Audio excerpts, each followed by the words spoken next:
see Dr. Alo on the call. Mr. Amos is here already in the house, and every other person. David, I can see you, and every other iFlyers present here. What a way to start today's event, the power of opportunity. And that is what the iFlyers community offers, all right? Ample opportunities. I know most of us already in the community, you may not have really utilized the opportunities available to you. So we want to use this opportunity, this medium, to encourage you to take advantage of all the counselors, mentors available on the platform. Seek for help. You need clarity about anything, please don't hesitate to ask, and someone will be right there to guide you. Well, we are well behind time, and I just want to go straight to the events of today, the main point for today. So in a few minutes, I'll be bringing up Mr. Amos Tafa, but just after this.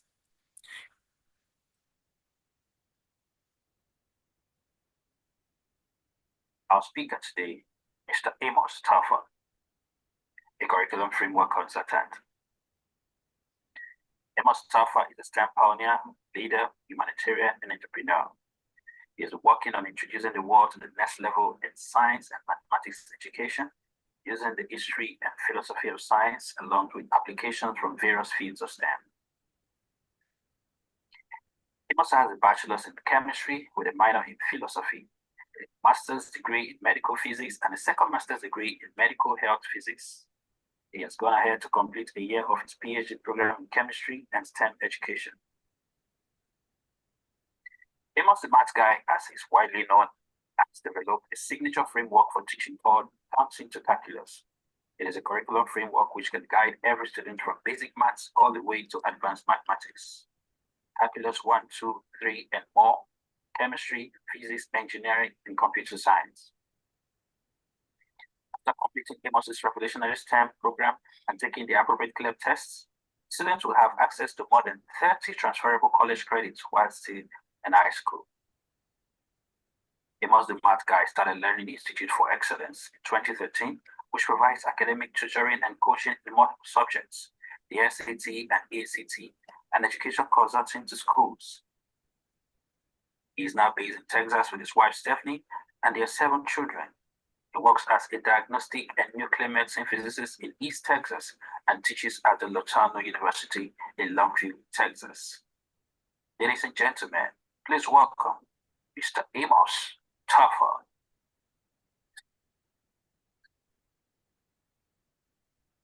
Well done, sir. Wow. Thank you so much, sir. Is it okay if I jump in, or are you going? Go jump in. Okay, thank you so much. Okay. Can everyone hear me? Loud and clear. That's excellent. Thank you so much, Mr. Ernest.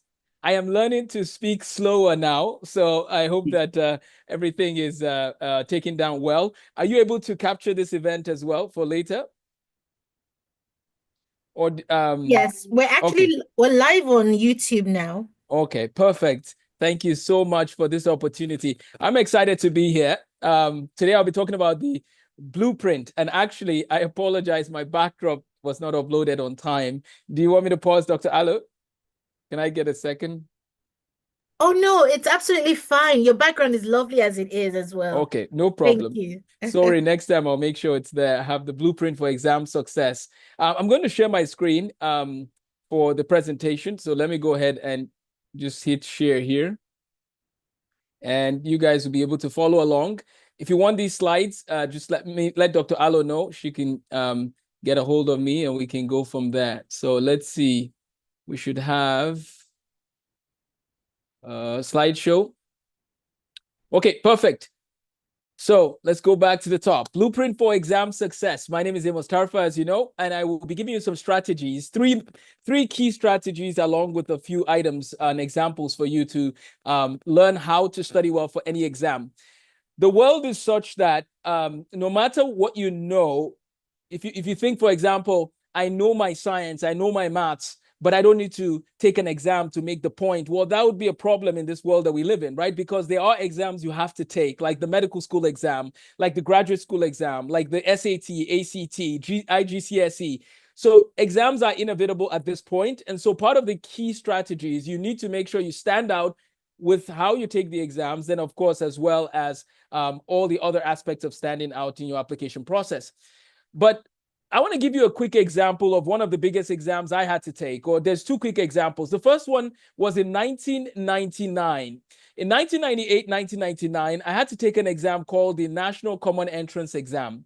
Some of you might remember, but this is the exam you take when you're going from primary 5 or fifth grade or primary 5 all the way to secondary school, or it's the exam that you take when you are in primary 6 going to secondary school. So you could take the exam in primary 5 or primary 6.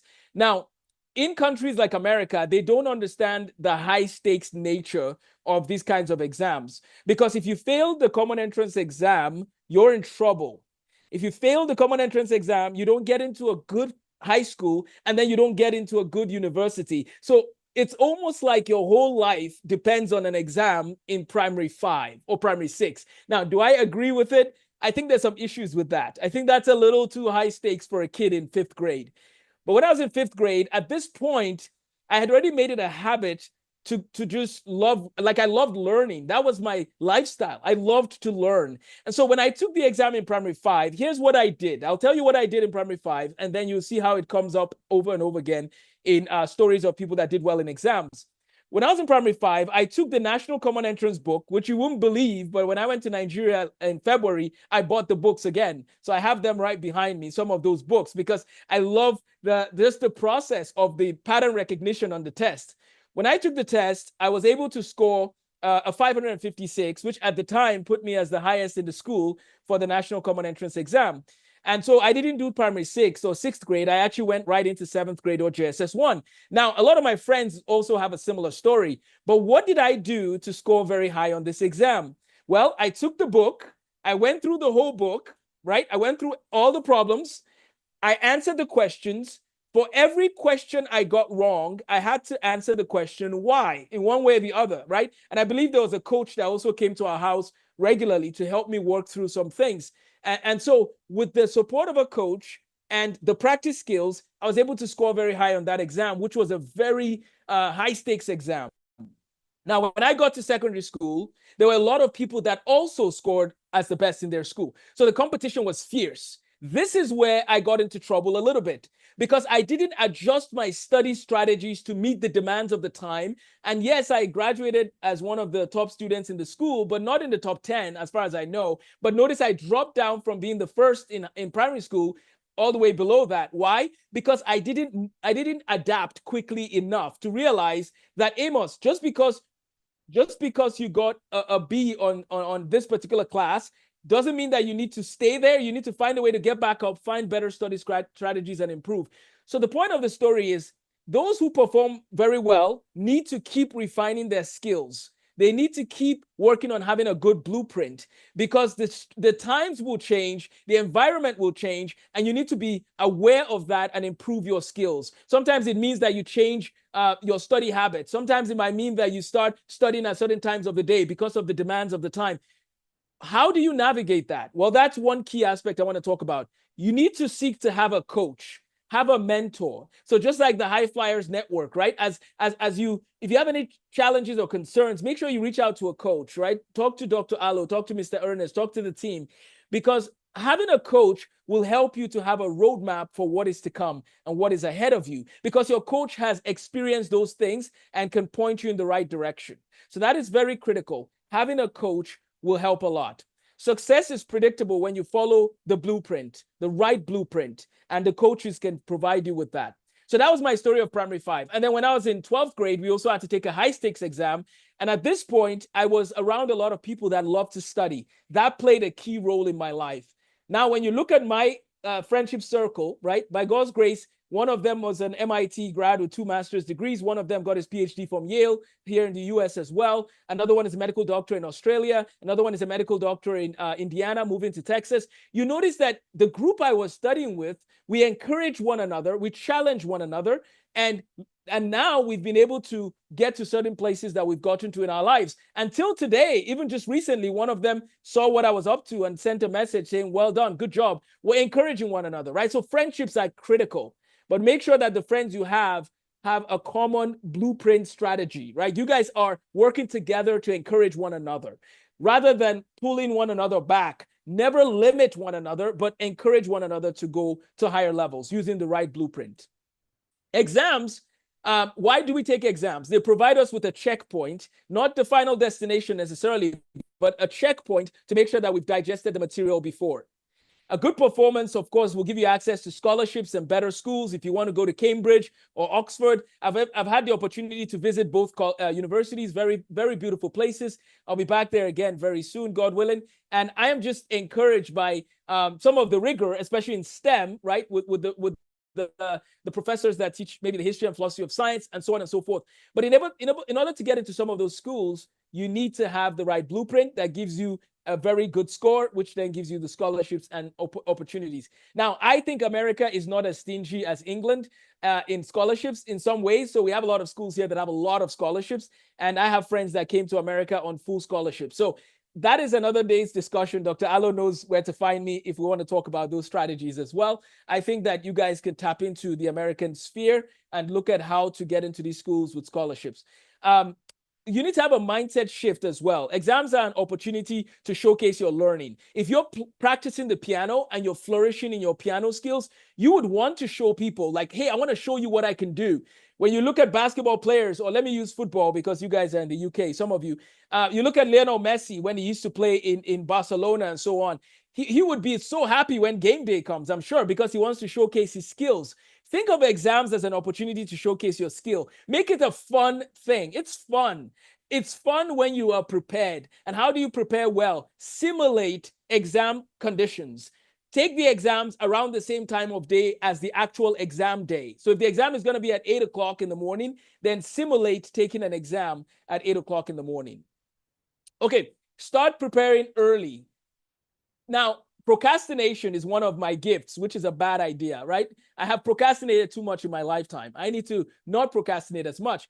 But maybe the students can tell me, maybe you guys have mastered the skill of not procrastinating. But the problem is when you procrastinate and then you find out you have a test on, tomorrow, now you're trying to cram just to give that information.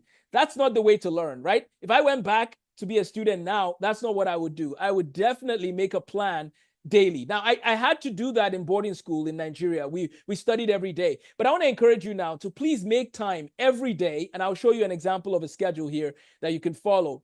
Break down the topics. Tackle hard parts first. It's always important to know what are the areas that I'm weak in and how can I improve in those areas.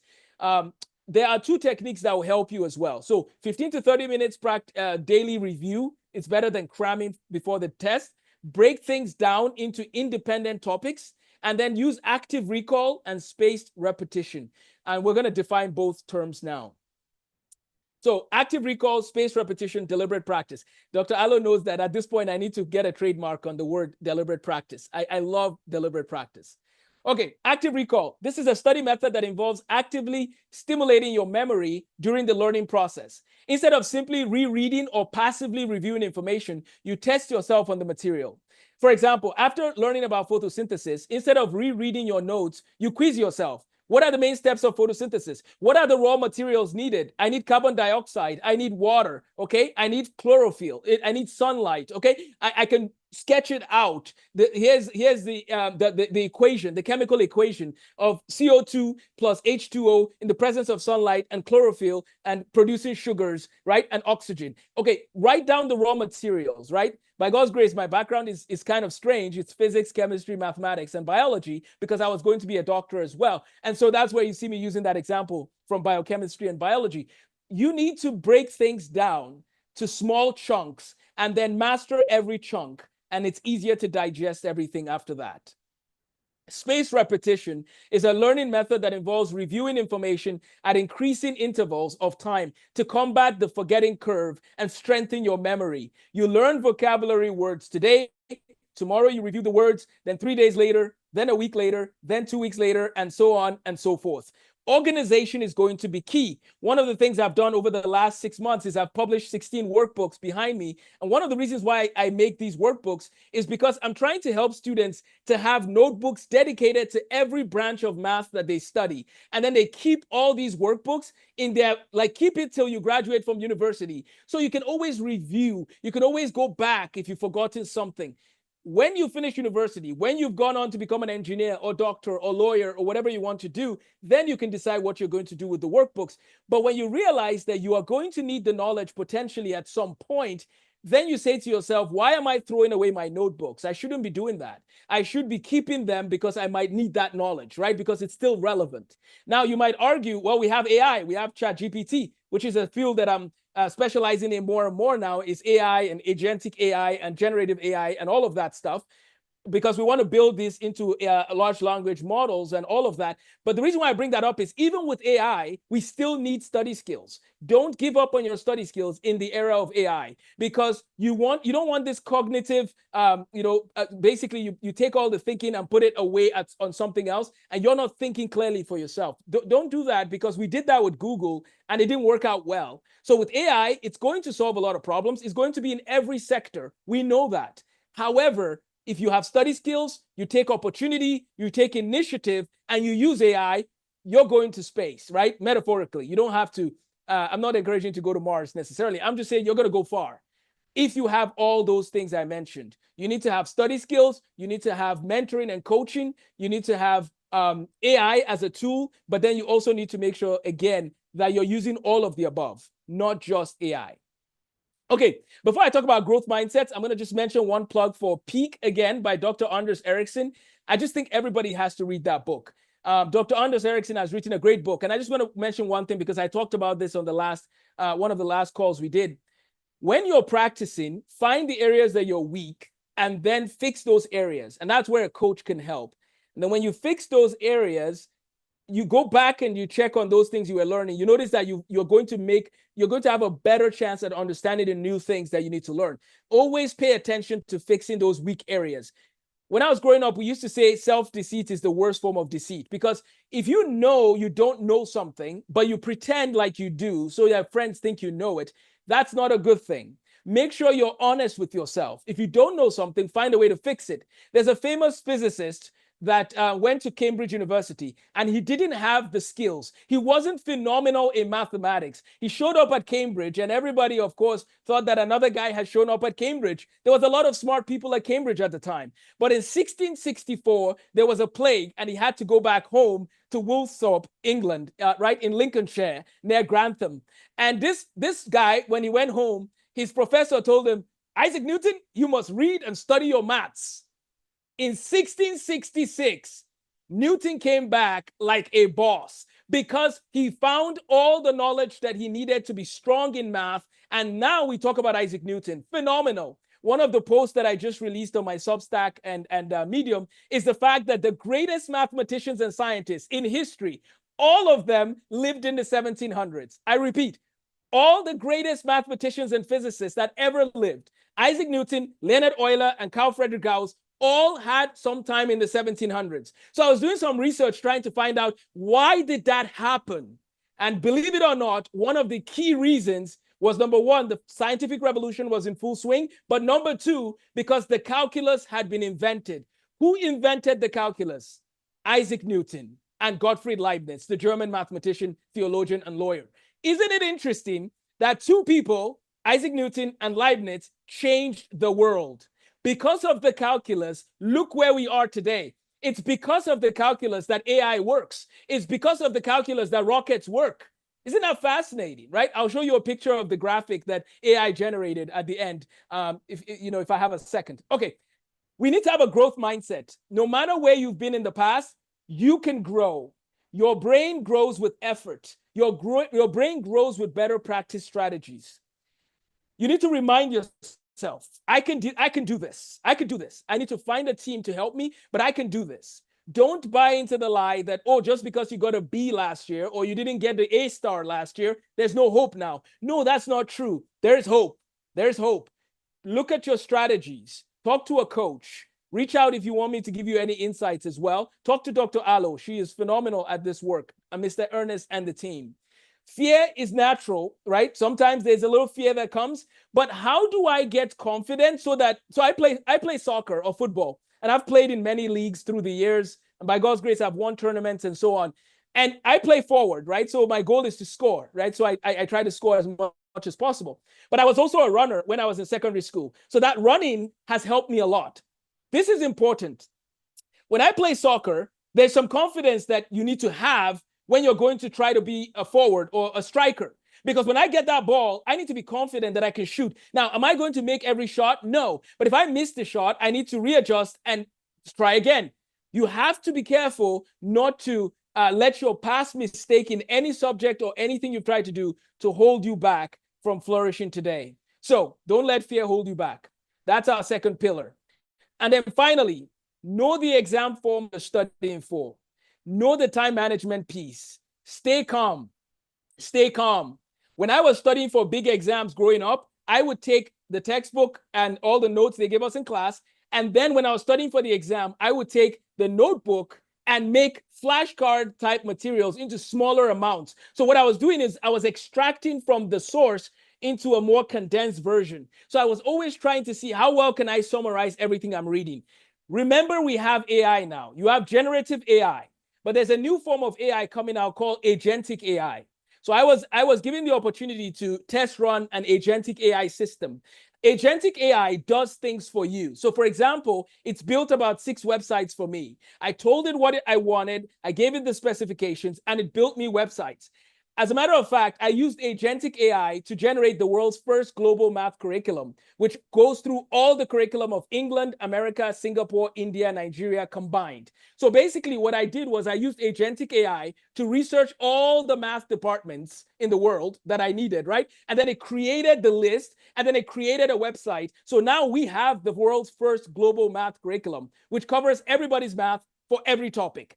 Then last week, I told agentic AI to also add the university math courses. So now we have a website that has all the math that everybody learns, including mechanical engineers, all on one website, right, ready to go. That was done by agentic AI, right? So this agentic AI tool is going to become more and more popular. You can tell your agentic AI to make you a study plan and make you videos and make you flashcards and make it in a way that appeals to you. You can tell AI to make you examples that are tied to soccer or basketball or space. You can choose what kinds of materials you want using AI. This is crazy. When I was a student, we didn't even have Google. Now we have a tool that is generating textbooks overnight. I generated a 1,000-page textbook with examples, with the history of the concept, with practice problems and everything. Overnight, I woke up the next day, and I had a full textbook, 1,000 pages long. And if you see the textbook, you're going to be like, this is unbelievable. This is the era you're in. Use AI to your advantage. I don't know what the exam people are going to do when they see that people can use AI to study better, right? They're going to have to figure out project-based learning and other ways to get to know what you know. But make sure you get confident with AI. I'm actually going to be teaching a course with a team this summer on AI literacy because I want everybody to know how to use it to their advantage.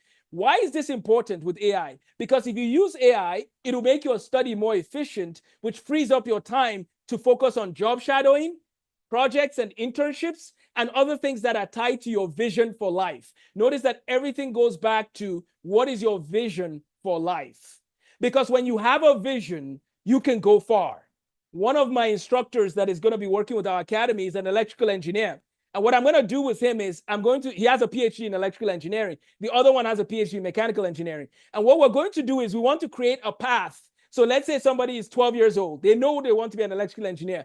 We want them to begin to give that person projects tied to electrical engineering or mechanical engineering, right? Which, by the way, those two majors, they're pretty much going to run the world for a while because mechanical engineers, aerospace engineers talk about space tourism. Electrical engineers are the ones that are powering the AI. Computer science and electrical engineers and computer and electrical engineers. Those are some of the people doing all this work when we talk about AI. And so I bring all this up to say, if somebody knows where they want to go in life, there is no limits. Welcome to the era where the vision-driven, people who are driven by vision can just fly. This is the era for visionaries. This is the era for entrepreneurs. This is the era of opportunity. This is the era of networking. This is the era of collaboration. Don't let exams hold you back from your vision. Get the exam scores high. Get the perfect scores. Get excellent scores. But then keep your vision straight. Find a mentor, right? I'm going to work with Dr. Allo on a project that involves how do we find more and more mentors to pair up with students that can then guide them into research while they're still young, right? And this is something we talked about. I'm excited about it, and I've started doing the research. And I've listed all the STEM fields, for example, all the fields in, all the degrees, all the majors. And I'm like, hey, if you're my friend and you want to network and mentor the people that I'm involved with, reach out. This is your time to begin to, get interviewed and onboarded. The reason why I want to do that, though, is if a high flyer here says, Amos, I want to be a medical physicist. Well, I have the recipe, right? I work in medical physics. Imagine if every one of you could be paired with different mentors based on your interests, and then over time, you get to start exploring. Like, for example, there are problems in AI right now that we're trying to solve. What if you solved that problem? How cool would that be? So let me tell you about the problem, and you could be thinking about it, and you might have the solution. Just like young Isaac Newton, you might be the next Isaac Newton. Don't belittle yourself. Newton was a normal person. Euler, Gauss, they were normal people. They just had a vision and a drive.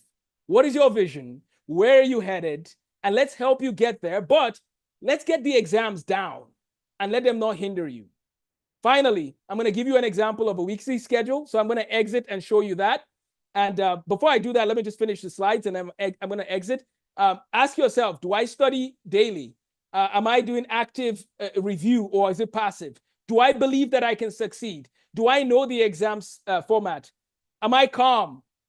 True story. I'm going to leave with a call to action. Start today. Small changes daily will lead to big success, and use the blueprint. So I'm gonna end with this. This is my my math program and all of that. If you just want to get an idea, they're all there in my email. But let me just say something. When I was in 12th grade, I took an exam called the WAEC, SSCE exam. And what happened was, in 2005, something unfortunate happened. Some people had stolen the exam papers and made it public. And because they had made it public, after we took the exams, we didn't know that this had happened. But after we took our exams, they called everybody back home. Everybody, like, come back from your homes and retake the exam in math, chemistry, and physics. Now, at this point, I was taking the math exam that everybody had to take. They had to create a new exam for everybody in the country, in West Africa, actually. But in Lagos, Nigeria, I had to retake the exam. And you wouldn't believe it. I had malaria on the day of the exam.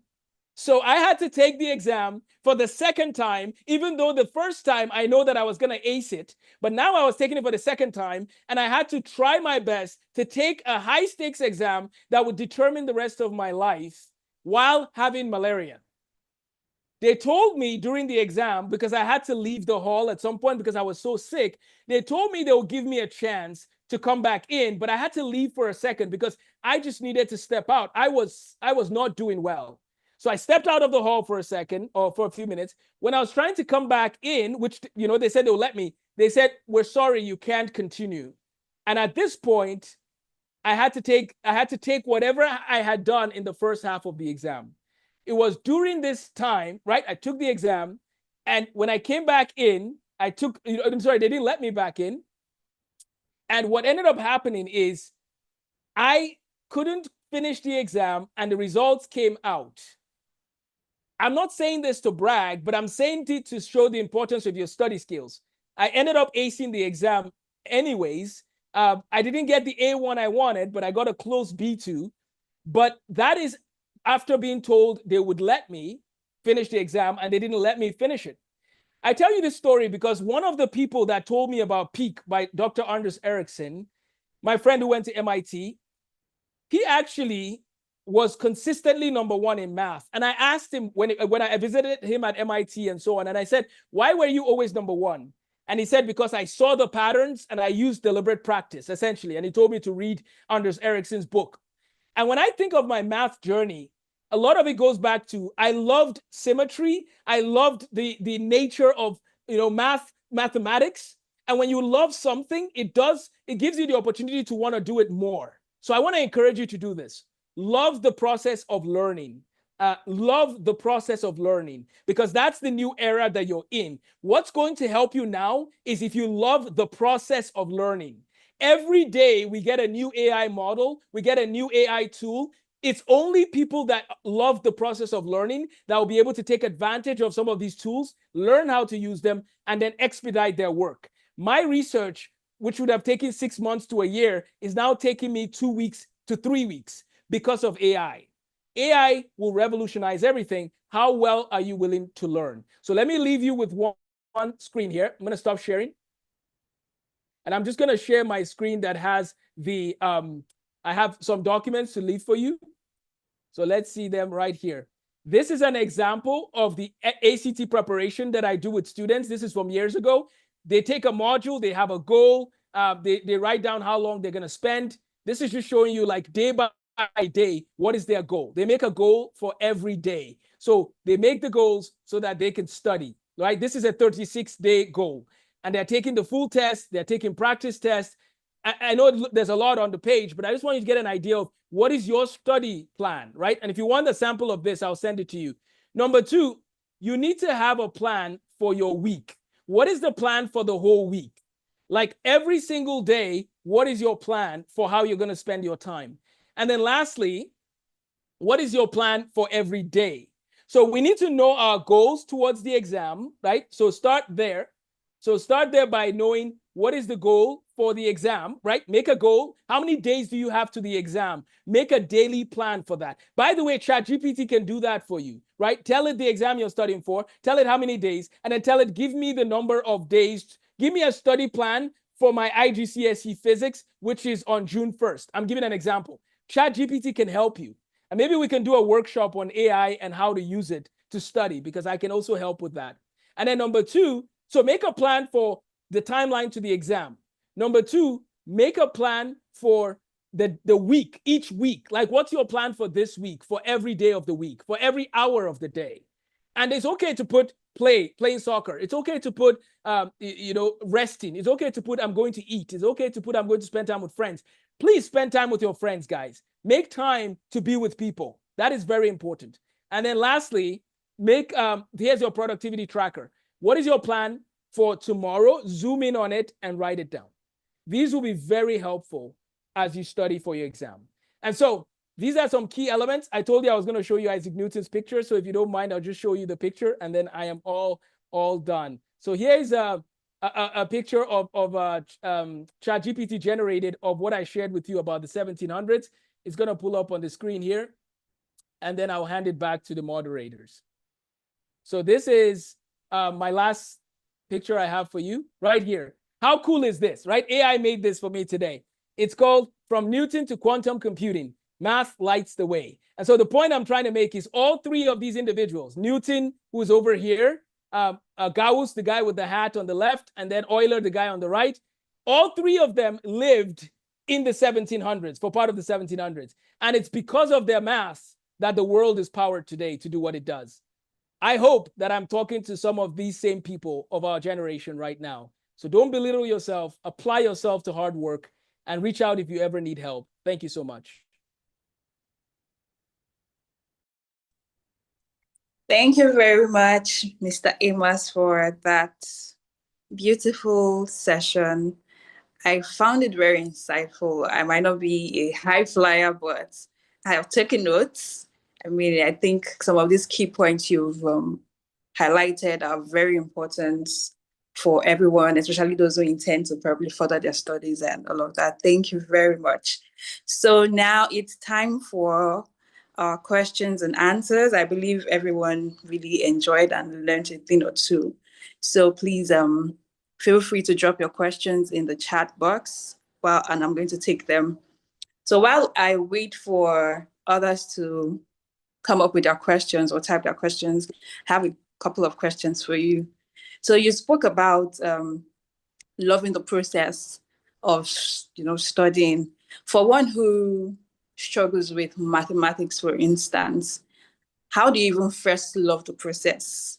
I mean, how do you love the process? Because I think the teaching style also matters. And I think some people's hate for math starts from the foundation. So how do you help someone? What would be your advice for someone who struggles with math and is trying really hard to love the subject and love the process? So that's a very good question. I'm about to say something that might be a little controversial, but it's actually true if you dig deep. Mathematics is actually the easiest subject to study. There is actually no subject easier than mathematics. And why? Because the rules are not going to change anytime soon. It's the same rules from 4,000 years ago that we essentially talk about at the fundamentals. How you learn math is the issue. And that's a very good question. How you learn math, how you learn physics. So it's key that you are very careful don't allow the teaching style of whoever is teaching you to kill the passion for the subject. This is a book that I saw in about 2007 to 2010. It's called Journey Through Genius. They have it, it's written by a math professor, Journey Through Genius. And I opened to this book, right? I'll just tell you, let me just read you a section of the book, because this is what lit the fire for me. I was in a chemistry lab one day, and in chemistry, when you're doing experiments, sometimes you have to wait. You have to wait for the experiment to get done and so on and so forth. And when I was waiting for that, I was just sitting down, minding my business. And here's what the book says. The book talks about the fact that the 1600s gave us some top mathematicians. And then it says, here, let me just read you the sentence. It says, let me go back one page here. It says, they were heroes indeed. People like Blaise Pascal and René Descartes and Pierre de Fermat. These were great mathematicians. Of course, no one on that summer day in 1661 would have paid the least attention to the quiet beginning of a mathematical journey that would eclipse them all. The journey was to commence at the beautiful Trinity College of Cambridge University. In the summer of 1661, a young lad from nearby Woolsthorpe was about to begin his university career. He had previously shown promise, but much the same weight might have been said of some of the other people that showed up at Trinity College. But this lad was on his way to become the supreme hero of the heroic century and simultaneously change the way mankind would ever look at the world. His name was Isaac Newton. And when I read that and I realized, wait a second, nobody told me his story. Like, everybody just talks about, here's an equation. Can you tell me why? Can you tell me who? Can you tell me when? Can you tell me what? And that's why I used agentic AI to write my textbook, which, by the way, nobody has seen this textbook yet, but I will pass it on to the high flyers. You guys can look at it. It's the first textbook in the world that has condensed all math concepts with the history of the concept and the application of the concept and practice problems of the concept. So you actually get to know the why. Why are you learning calculus? Because it helps you understand the motion of the planet. So I want to encourage you to build a love for the subject by getting to know the people behind the subject, and then get the right study strategies. And then use AI to make examples that fit your personality. That's why I said, make sure you download AI, make an account, and just tell it some of your goals. AI will then begin to take your goals and match it up with the things you're trying to do. That's how AI works. So when I go on my AI now and I say, hey, I have to do this in Chicago, I'm giving a talk in May, AI is going to say, based on everything I know about your record, Amos, this is the best approach to talk. Imagine if you did that for math. I'm learning how to solve polynomials. Can you give me a better way to do this where you use examples using amusement park rides? AI will do that for you. So guys, this is a new era, and I'm excited to journey with you guys into learning how to use AI to supercharge your learning. Oh, wow. Beautiful. Thank you very much. I mean, I've always heard that math is the easiest subject to learn, and I roll my eyes like I don't understand. But yes, I mean, with the advent of AI, Yeah. I mean, I don't want to say children because I'm a child myself. Of today, I mean, they have a great advantage. So, high flyers in the house, I hope you paid attention. Take advantage of your AI tool and use it to tailor your learning or study experience. Thank you very much for that advice. Yeah. So I don't think we have more questions, but I still have one more for you. So how would you advise, how important would you say it is to customize study methods based on individual learning styles? And what's the best way for a student to discover and leverage their strongest learning style for exams? Some people, it takes them a while from making mistakes. And I mean, not everyone has that grace to keep making mistakes. So to avoid making mistakes several times before learning, how would you advise them to go about it? So I'll tell you the big picture answer and then I'll come back. The big picture answer today is people need to know the big picture of what they're trying to accomplish and then reverse engineer it back to where they are. Let me give you an example. Last year, I wanted to learn Einstein's theory of general relativity enough to be able to teach it. That was my goal. Okay, so then here's the content to learn that, and then I find out what are the skills I need to go all the way there, right? How do I go from basic, so Einstein's theory of general relativity, let me not start. Let me slow down because that is deep, okay? It is deep because today I kept talking about Newton. But do you know that Einstein came and now told Newton, no, you are wrong on this and this. Newton is like the best, but Einstein was actually right. And I'm actually studying both of them now. I have a book on their lives that I'm doing a study on. And Einstein became this super, like everybody knows Einstein now, but it's because of that general theory of relativity and some of his work. So I wanted to learn it better to explain it to people.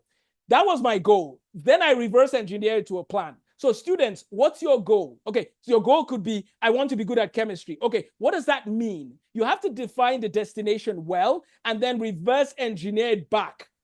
And here's the problem. A lot of your classmates might just want to study and get, just pass my exam, they would say. They just want to pass the exam and they're not thinking about how do I learn this thing well enough to teach it to somebody else? If you make that your goal, it will take you a long way. So let me add one more thing on the study skills and strategies. Journaling is very important. When you are about to take a test, keep journaling how you're studying. Then you take the test.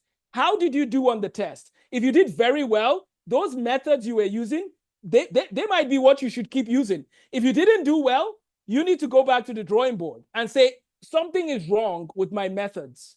But there's one key aspect to all of this. Even the best mathematicians in the world, in the history of the world, had coaches.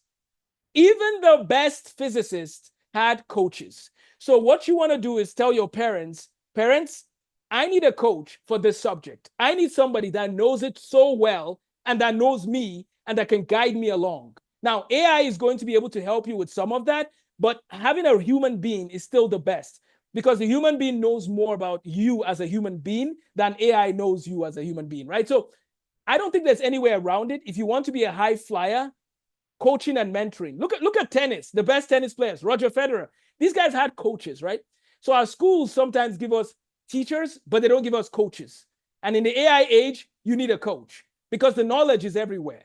The problem is no longer knowledge. The problem is who is inspiring you to get better every day. Because some of my students were the best in their schools in America, and I was able to take them to the next level because they were not at the level they could be at. We should never allow an exam to put us at a certain level because you can do much higher than what any exam might put you at. It's just about how well you're coached. Thank you very much for doing justice to my questions. And I'm also looking forward to when your book will be available to the public. Thank you very much. Your session has been very insightful. So do we have further questions? Yes, I have a question on behalf of the students. All right. Because sometimes, for some reason, I find that the students do want to speak up in spaces like this. I have questions that they've often asked me. So thank you so much, so much, Mr. Amos. Honestly, there's a lot you said that just got me excited, and I was just taking notes, and I'm going to, be in your DM behind the scenes. So you talked about tackling the hard materials first when studying. And I know some students who struggle with that because it's hard for them, right? So having to start with the hard materials just demoralizes them. So I was just wondering how can they deal with that? Because sometimes they like to tackle the easier things first because that helps to boost their confidence, and then they go on to the harder things. But then they probably need more time to study the harder things. So what would you say to those who really finding those hard materials really hard, and being able to take that advice to start with that may be a sticky point for them? That's a very good question, and let me rephrase, because there's a both here. You could start with the easy and kind of ramp your way up to the hard things, or let me use a different word. if you're studying for a subject like chemistry and you need to know how to use Boyle's law and Charles' law. So in chemistry, those are easier to navigate than organic chemistry, for example. It is nice to study Boyle's law and Charles' law and do the equations. That's fine. But if you have a big chemistry test coming up, your weakness, let's use that word instead, your weakest spots are not Boyle's law and Charles' law, they're organic chemistry. So you need to give the time to organic chemistry, knowing that when you get to the exam hall, you can navigate your way through Boyle's law and Charles' law, right? So what you need to realize is time is a limited resource, even for billionaires, right? And Dr. Allo is in the field of economics, which is a very fascinating field. For those of you who don't know, in my 16 workbooks, I actually have economics also, because economics is one of the best applications of mathematics. But when you look at economics, right, there's scarce resources. You don't have unlimited time. So that's why, notice I showed you your daily schedule, your weekly schedule. So you almost have to budget your time and then ask. And this is where a coach looking from the outside can also help you. They can tell you, looking at your schedule, you have sports, you have music, you have this, you have this. You only have 2 hours. What are you going to spend the 2 hours on, right? Are you going to try to just, I really love Boyle's law. This is fun. I'm plugging in the answer. You know, pressure is inversely proportional to volume. P1 plus V2, all of that. It's fun. It's great. But here's the problem. You're not talking about chirality in organic chemistry. You're afraid, right? And I'm even being honest. I'll be honest with you guys. I am more of a chemist that enjoys stoichiometry and Boyle's law and Charles' law. When you bring organic chemistry, I'm a little uncomfortable. I just sit back a little bit and I'm like, can we just cool down? That's why I have friends on the side. I say, oh yeah, come, my friends, because okay, let me tell you guys one more little secret. You guys are hearing my brain, okay? So by God's grace, I'm working on a few projects that have never been done before. The first one is the global math curriculum, which we finished. So we have actually finished the book. I'll pass it to the high flyers. So that's the first one. I'll pass it to Dr. Allo. Again, it's just an encyclopedia. We've made an encyclopedia for every student of the world to learn mathematics well. But number 2, I'm creating a database of every profession that I will then start creating mentors for and connecting them to students. But number 3, I'm trying to do something that has never been done before. And if the high flyers want to chip in on ideas, let me know. I realize that just because you're good at a subject doesn't mean you enjoy every part of that subject. I know the law of demand and supply. I know certain things in economics. Wake me up any day. But there are certain things in economics I can't just wake up and tell you right now. So I'm creating a Netflix-style database of videos for like chemistry lectures that are recorded by people teaching the things they are most passionate about only. So I then become the connection between all the lectures. So basically, I'll say, welcome to the lecture on the kinetic theory. We're going to have Dr. Jones share about that because he loves it, and that's his research, and he can talk about it all day. Dr. Jones, give us an hour lecture. Boom. When Dr. Jones is done, I'm like, hello, welcome to organic chemistry. Dr. James is going to talk to you about organic chemistry. Imagine how beautiful it would be if all your lectures was individual lectures from people that were passionate about that subcategory. It's not just about that subject. So for me, I would do the polynomials. I am passionate about polynomials. I am passionate about rational expressions. As a matter of fact, on a Saturday night for fun, I would do rational expressions. And I mean, they make you cry. I would do trig identities because you can just see how the equations are beautiful. That's what I would do on a Friday night if I had to just do something for fun. That is what I want to do for the subjects, the pieces I love. Now, let's find somebody that is passionate about differentiation or integration. Let's find them. And I already found someone for that. Do you guys see the pattern? Let's do that for all content. Now AI will allow us to then stitch it all together and launch this network of videos only from people that are passionate about the individual aspect. So I say all of that to say the hard stuff first model is more like the weak areas first. Where you're weak, make sure you get some strength, because you don't want to show up at the exam and be like, hey, I spent all the time on Boyle's law and I don't know chirality. Hey, what do I do? Start with the ones you don't know as well. Fix that better. Get a coach. Coaches and AI will accelerate your learning. AI is helping people learn 2 years of math in 2 months now. I don't know if you know, people can learn that fast. They did it in Nigeria. They took some girls that were out of school and they learned 2 years of math in 6 weeks. That's with AI. So guys, we have the tools. And if you need help, Dr. Allo, please, let's do an AI workshop on study skills. I'll be open to do that.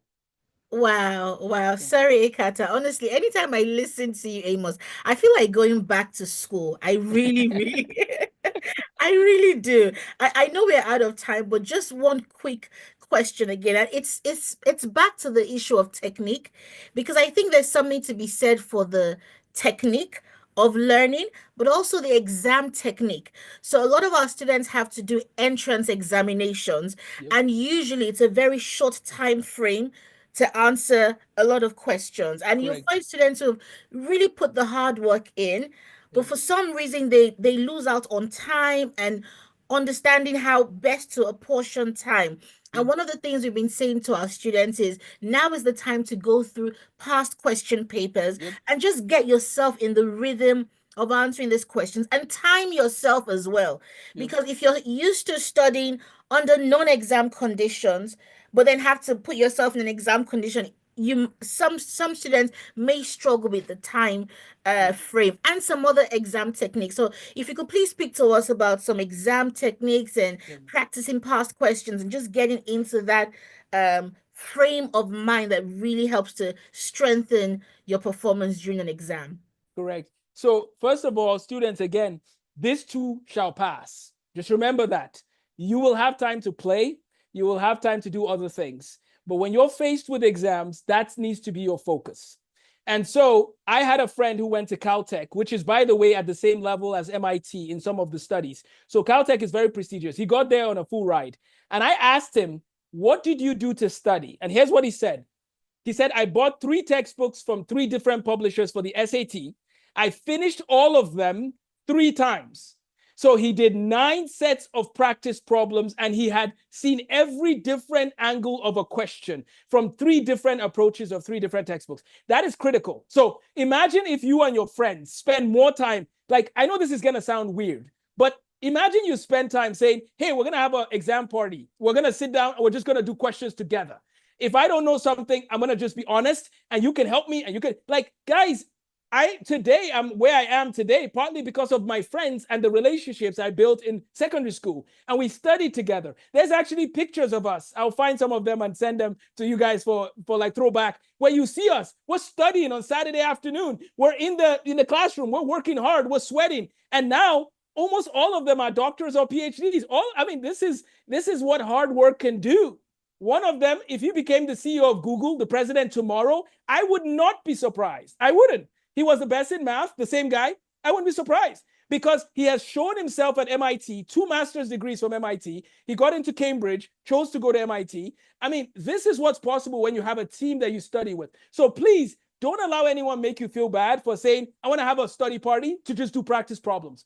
Make sure you can do every problem and explain it back to your friends. Make sure you're not using long methods to solve problems that are not necessary. Well, how are you going to know that? It's back to having a coach, right? Or having a tutor, or being honest. I knew I wasn't the best in math. I was the second best in economics, but I wasn't the best in math in high school. I wasn't the best in math, but I knew who was, right? My friend. So I'll talk to him. Talk to people that you know are doing problems faster and tell them, can you show me what you're doing? Because I want to improve. Now, I teach the ACT exam, and it takes 60 questions in 60 minutes. That is 1 question per minute. That's intense. So what should you do? When you start your exam, you need to not spend first of all, you need to know how many minutes per question max you should be spending. So that's based on how many questions and how much time, right? That's why you need to know the exam format. When you do the question, if you're not sure, put an asterisk, but move forward. Keep going, keep going. When you finish, go back to the asterisk and see what you guessed, right? But when you're guessing, use the process of elimination to get the best guess, because you can know a range of, this doesn't make any sense. Process of elimination, use asterisks, come back later. Don't stay too long on a problem. But before you get to the exam hall, find the different ways to solve problems and be comfortable with different approaches. So it's like in soccer, when I'm going to score, I might have to use my right leg. I might have to use my left leg. I might have to head the ball. Some math problems require your right leg. Some of them require the left leg. You need to know, okay, I've seen this problem before. The fastest way to do it was this way, right? For example, special triangles. If you don't know what special triangles are in trigonometry and geometry, please go look it up, because special triangles will show you that there are many ways to solve a problem in trigonometry. And sometimes it's best to use special triangles, and sometimes it's best to use sine, cosine, and tangent. And sometimes it's best to use Pythagoras theorem. See, you need to have all the tools ready, right? So make sure every topic you learn the methods that can get you there fastest. I could do a whole workshop on techniques alone, but it seems like I always default to the big picture, like where are you going in life? But I need to come back to the nuts and bolts. So high flyers, I promise you, I will find you a PowerPoint that I've done or that I will make on techniques alone. And I'll pass it on to Dr. Alo. She could pass it on to you because that's a whole book on techniques, and I'll get that to you. Amazing. You're honestly a genius. Thank you so much. I love the idea of an exam party. I really, I think that's phenomenal. So I'm going to hand it back over to Ernest Akata, who's taking the floor now. Thank you so much. Thank you. Okay, thank you very much for those beautiful questions, Dr. Alo. They answered some questions I would have asked when I was in secondary school. I wish I had met you earlier, Mr. Amos. Thank you very much. And I'm very sure parents here and high flyers alike have taken a lot from this session. So right now, that brings us to the end of the Q&A session, and I'll be handing back over to Mr. Ernest. Wow, thank you so much, Akata. Beautiful one from Dr. Alo as well. And Mr. Amos, wow. In fact, I just want to sit here and listen to you all day. And I was telling myself, what if we have a mathematics teacher like Mr. Amos? I bet you everyone will love mathematics. We will love mathematics. Unlike me, I know my math teacher was terrible, so made me really scared of maths, even physics, but seeing you speak, I'm like, okay, can we give it a try? Can we try again? And all of that. Thank you so much, Mr. Amos. Always a wonderful session with you. Success is predictable when you follow the right blueprints. I hope we got that and we can start applying that and all of these principles, all of these tips that Mr. Amos has shared with us today. Thank you again and again. We also want to acknowledge Dr. Alo. I know she already spoke, our lead consultant, Brace and Butter. Thank you, Ma, for of course giving us this opportunity, the half flyers as well, to learn, to grow. Please take advantage of this. Mr. Amos is right there on our High Flyers group, as well as other coach that will really be of immense benefit to you. So seize this opportunity. If you are not part of the community, I'm sure the link is already on the chat box. Please click on that link to join our community. Also want to appreciate some of our associates that are present here on this call. Thank you so much. We appreciate your time, taking out this time to be a part of this. And yes, we've spent 15 minutes past the time, and I just want to, in the absence of any other question, any other comments, I just want to say thank you. And in the words of Dr. Alo, we'll end this call in the next 3, 2,